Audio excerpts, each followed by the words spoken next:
সাপটিকে মেরে তার পেট কেটে তার চামড়া নিন। শুধুমাত্র একটি জীবন্ত সাপের চামড়া দিয়েই সাপের চামড়ার অখণ্ডতা নিশ্চিত করা যায় এবং হাজার হাজার ইউয়ান মূল্যের একটি ব্যাগ তৈরি করতে শুধুমাত্র এক টুকরো সাপের চামড়া প্রয়োজন। উচ্চ স্বার্থের জন্য মহিলা বসু অপ্রত্যাশিতভাবে সাপটিকে দ্রুত বাড়তে দেওয়ার জন্য বিশেষভাবে এক ধরনের ফিড তৈরি করেছিলেন, ফলে তিনি একটি মিউটেন্ট দৈত্যাকার সাপকে বড় করেছিলেন। এত বড় সাপের জন্য কয়টা সাপের চামড়ার কুকুর দরকার দেখেছেন? এই সাপগুলি আবেগের সাথে মানুষকে ঘৃণা করে। ওরোচির নেতৃত্বে মাত্র 10 মিনিটের মধ্যে এই দলটিকে জবাই করা হয়, কিন্তু তারপরে বিশাল সাপটি পাহাড়ের নিচে একটি উঁচু ভবনে নজর রাখে যেটি স্কুলে অনেক সুন্দরী রয়েছে, তবে তাদের লম্বা পা রয়েছে।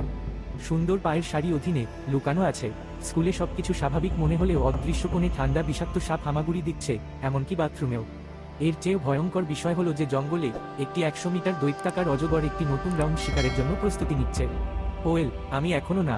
কিছুক্ষণ পরেই এক নিঃসঙ্গ মেয়েটি কয়েক ডজন বিষধর সাপ দ্বারা বেষ্টিত ছিল, তার কোন উপায় ছিল না। বিষাক্ত সাপটিকে আরও কাছে আসতে দেখে সংকটময় মুহূর্তে একজন ছোট নিরাপত্তারক্ষী হঠাৎ ছুটে আসেন। এটা দেখে তিনি দ্রুত মগ তুলে বিষধর সাপটিকে বেসে যান। যাই হোক, এই সময়ে মেয়েটি এতটাই ভয় পেয়েছিল যে তার পা দুর্বল হয়ে গেছে। মেয়েটিকে কোমর দিয়ে তুলে নেওয়া ছাড়া সে জানে না যে সেই আলিঙ্গনে একটি সুন্দর মহিলা পেয়েছে। এতগুলো সাপ যখন একসাথে দেখা দিল, তখনই দুজনে বিষয়টির গুরুত্ব বুঝতে পেরে অপ্রত্যাশিতভাবে প্রিন্সিপালের কাছে গেলেন। সেখানে গিয়ে কি করে দুষ্টামি করলেন আমাদের স্কুলে বিষধর সাপ? আমি এই অধ্যক্ষ হতে পারি? আমি মাত্র কয়েকটি বিষধর সাপে কামড়েছি। আপনি প্রাসাদে ফিরে এসেছেন, তুমি চাকরিচ্যুত। নিজের সুনাম রক্ষার জন্য তিনি শিক্ষার্থীদের নিরাপত্তার বিষয়টি সম্পূর্ণ উপেক্ষা করে কাউকে তদন্তের ব্যবস্থা না করে স্কুলের পরিচালকদের এমনভাবে ঘুরতে থাকেন যেন কিছুই হয় না। তারা খুব কমই জানত যে তাদের পায়ের পুকুরে জলে কয়েক ডজন বিষধর সাপ গান গাইছিল। নিরাপত্তা ক্যাপ্টেন তাকে চেক করতে রাজি করাতে চাইলেও তাকে দূরে ঠেলে দেওয়া হয়। আর যখন সে তোষামোদ করছিল, তখন হঠাৎ করেই রেডিওতে ভেসে এল এক অজানা বিষধর সাপ আমাদের স্কুলে, দয়া করে শান্ত থাকুন।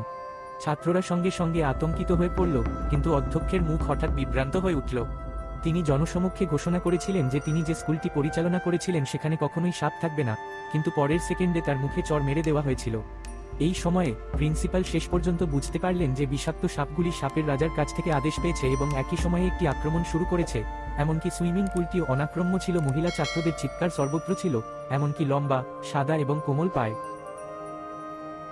বিষাক্ত সাপও কোন দয়া দেখায় না। এই সময়ে অধিকাংশ শিক্ষার্থী সফলভাবে শিক্ষক ও নিরাপত্তারক্ষীদের নির্দেশনায় বাসে উঠেছিল এবং যে কোন সময় সরে যেতে প্রস্তুত ছিল। যাই হোক, এই সময়ে জিয়াও ওয়াং আবিষ্কার করেছিলেন যে তিনি যে মেয়েটিকে উদ্ধার করেছিলেন সে কখনোই আসেনি। যেমনটি সবাই জানত, একটি বিশাল সাপ তাদের অর্ধেক পথ আটকেছিল। এরপরেই জিয়াও ওয়াং অবশেষে তার সহপাঠীদের ডরমেটরিতে আটকা পড়ে দেখতে পান।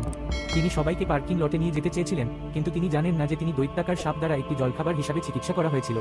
তার সামনে বেহেন্তের দিকে তাকিয়ে জিয়াও ওয়াং অনুভব করলেন একটি ঠান্ডা বাতাস সোজা আকাশে ছুটে আসছে। সংকটজনক মুহূর্তে ক্যাপ্টেন সময়মতো হাজির হন এবং জিয়াও ওয়াং সেখাও থেকে পালাতে সক্ষম হন। ডরমেটরির লোহার দরজাটি যথেষ্ট শক্তিশালী ছিল এবং বিশাল সাপটি সাময়িকভাবে বন্ধ হয়ে যায়।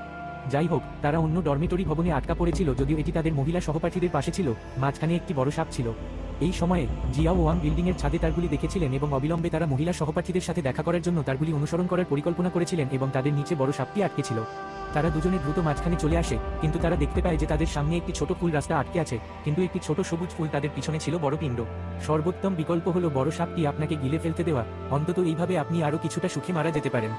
সংকটজনক মুহূর্তে জিয়াও ওয়াং এর হঠাৎ একটি ধারণা ছিল তিনি দ্রুত জিয়াও হুয়া এবং জিয়াও লুকে নিচে নামাতে সক্ষম হন, কিন্তু তারটি নড়বড়ে হয়ে যায়। কিন্তু এই মুহূর্তে তাদের জেগে উঠেছিল দৈত্যাকার সাপ।